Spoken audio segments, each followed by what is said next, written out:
Hello everybody, my name is Kari, and today I am doing a remembrance video, I will call it. I work with the court system in Minnesota, and we recently lost a member of our staff, very well known, very beloved in my particular neck of the woods. Very unexpected, but she and I bonded over books because that's just how I bond.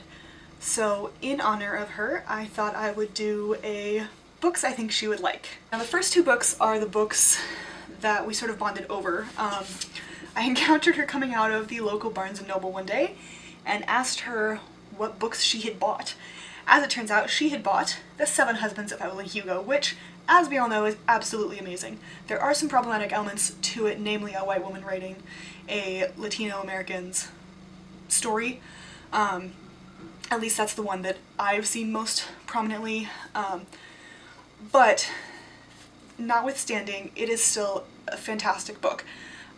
She absolutely loved this book. I think it was her favorite of 2021. And we talked about this. She also bought Station 11 by Emily St. John Mandel, which I have not read, but I've heard amazing things. So keep that in mind. And then in 2022, she read The 7.5 Deaths of Evelyn Hardcastle.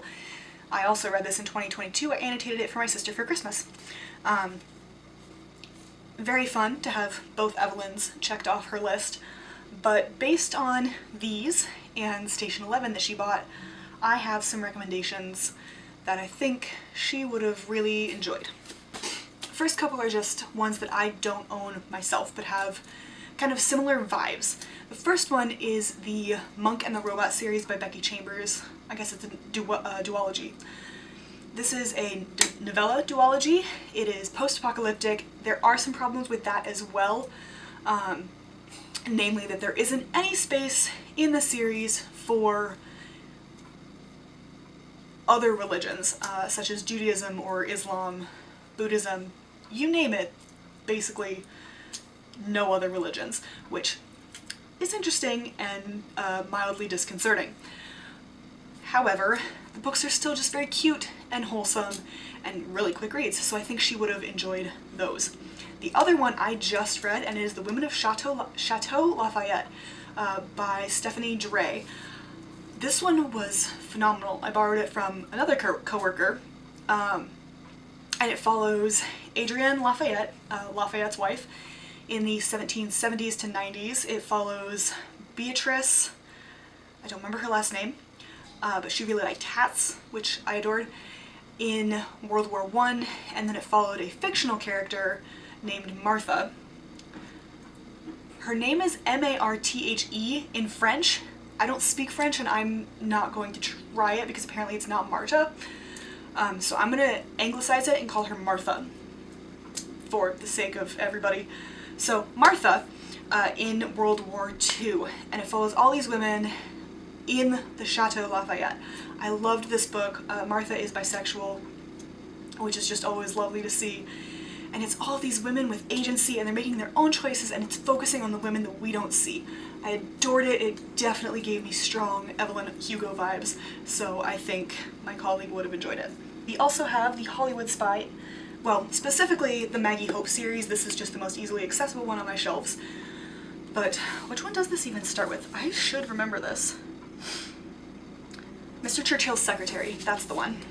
Mr. Churchill's Secretary by Susan Elia McNeill. This is a World War II murder mystery series following Maggie Hope, as you may have expected. Don't mind that. We just got more snow here in Minnesota. I mean, we do, it's March. And so my cousin is snowblowing so that we don't actually slip and die on the ice, which would be really unfortunate. But anyway, Maggie Hope series, murder mysteries, 1930s, 40s, so World War II obviously, American woman, disabled woman. She's missing, I think, from her knee down on one of her legs, so she has a peg, a stump, a prosthetic limb of some sort. I don't remember exactly what it's made out of. But at any rate, she joins Churchill's SOE, or spies, basically, except women, which is shocking, and it's a whole new thing apparently in World War II, and the men are still getting used to it. But anyway, I love this series. I got my mom to read it. It was recommended to me by another friend. I got another friend to read it. But again, one thing all of these books have in common is that there are very strong women who have agency and take their own decisions into their own hands, as they should be, and don't really take no for an answer just because it's no. They want an explanation. Also valid. And it very much reminds me of our departed colleague. So, I think she would have enjoyed this series. This one is To Dance with Kings by Rosalind Laker. I read this in... God, when did I read this? Yeah.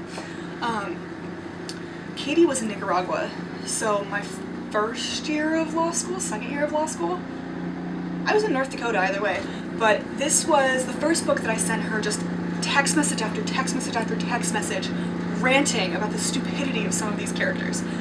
It is a really good book. I really want to reread it, actually.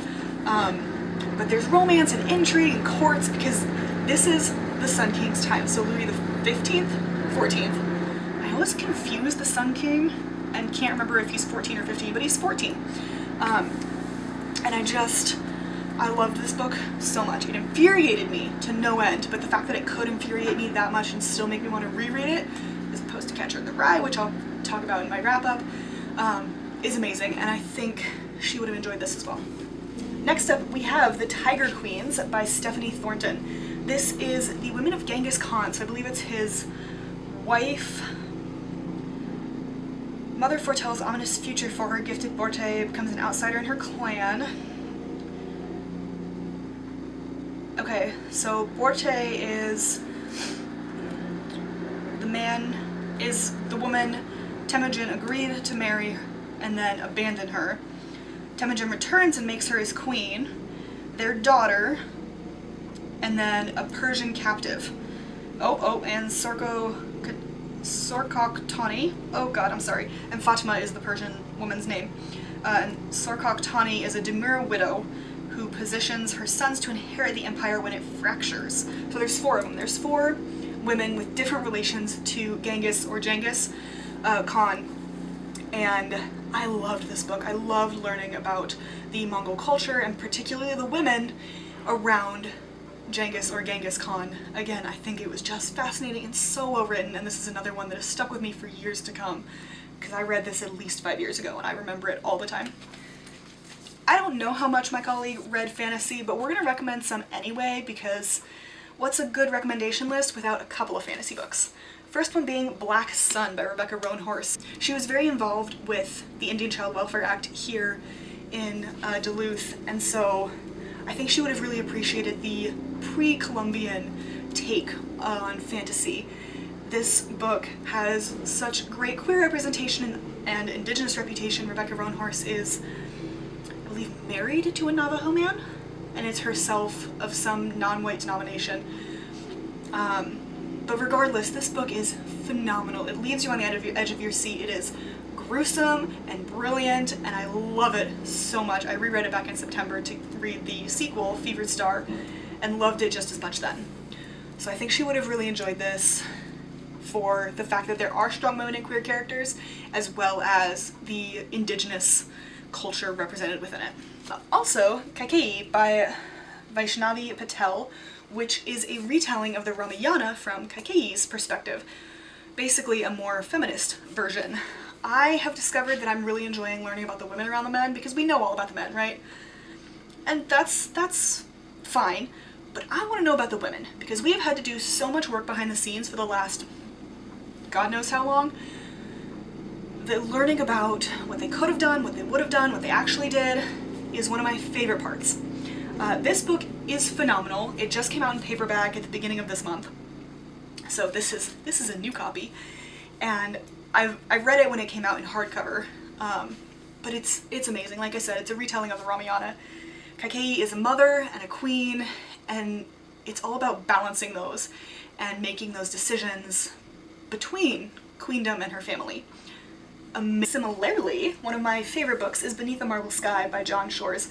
This is a novel of Jahanara, who was the daughter of Shah Jahan, who was the man who built the Taj Mahal for his wife, Mumtaz Mahal. It starts getting a little complicated when you try to explain how it all connects, because there's just a lot of possessives. But anyway, it's fairly short, which is fun, but I love this book. If you've been around for a couple of videos, I've talked about how I found Jahanara through the Royal Diaries series and have loved her since I was maybe 12. I mean, she's second to Elizabeth because I found Elizabeth first. And in the English-speaking world, Elizabeth is more preeminent than Jahanara. However, as I've gotten older, I've read more and more about Jahanara and her family because she's fascinating and so amazing, and God. But this is a fictionalization of Jahanara's life. I don't remember... Okay, so Jahanara tells the story of Shah Jahan and Mumtaz Mahal, paralleling her own story, fictionalized story, of forbidden love with the architect of the Taj Mahal. It's brilliantly well done, and I think it does such a good job of portraying Jahanara as a woman of her own with a mind of her own. She is really well educated, very smart. Again, she and Elizabeth are two peas in a pod for me. But I think my colleague would have liked this as well. I also think she might have liked Once Upon a River by Diane Setterfield. This is a speculative fiction kind of book set on the River Thames in, I don't know when. Oh, good, they don't know when either. But there's 3 girls who are missing, and we kind of have to find them, and there's some potentially supernatural elements, hence the speculative fiction aspect. But it's so fascinating and really goes into motherhood and community and what that looks like when children are missing and who did it. So this one kind of has elements of both Evelyn Hugo and Evelyn Hardcastle. We did have a discussion, my colleague and I, about which Evelyn was which, because she read Evelyn Hardcastle before I did, and so when I reached out to, say, hey, I finally read Hardcastle, except that I said Evelyn Hardcastle, she confused it with Evelyn Hugo, which is absolutely completely valid, because if you don't remember when they both came out with the same, 2 months, BookTube lost its mind because they are both Evelyn H's, and they both have 7 in the title. Like, it was really not helpful. We should have at least planned it out, 2 or 3 months, right? But at any rate, I think she would have enjoyed this. And then the last book is actually one I bought because it reminded me of her, and that is The 3 Lives of Alex St. Pierre by Natasha Lester. Now, this book, Alex St. Pierre, an unforgettable name for an unforgettable woman. She grew up surrounded by Hollywood glamour, but as an orphan never felt part of that world. In 1943, with World War II raging and men overseas to fight, she lands a publicity job to recruit women into the workforce. Her skills, persuasion, daring, quick wit under pressure, catch the attention of the US government, and she finds herself with a bigger assignment, sent to Switzerland as a spy. Soon she's on the precipice of something huge, but how far can she trust her German informant? After an Allied victory that didn't come soon enough, Alex moves to Paris, ready to immerse herself in a new position as director of publicity for the yet-to-be-launched House of Dior. In the glamorous halls of the French fashion house, she can nearly forget everything she lost and the dangerous secret she carries. But when a figure from the war reappears and threatens to destroy her future, she realizes that only she can right the wrongs of the past and finally find justice.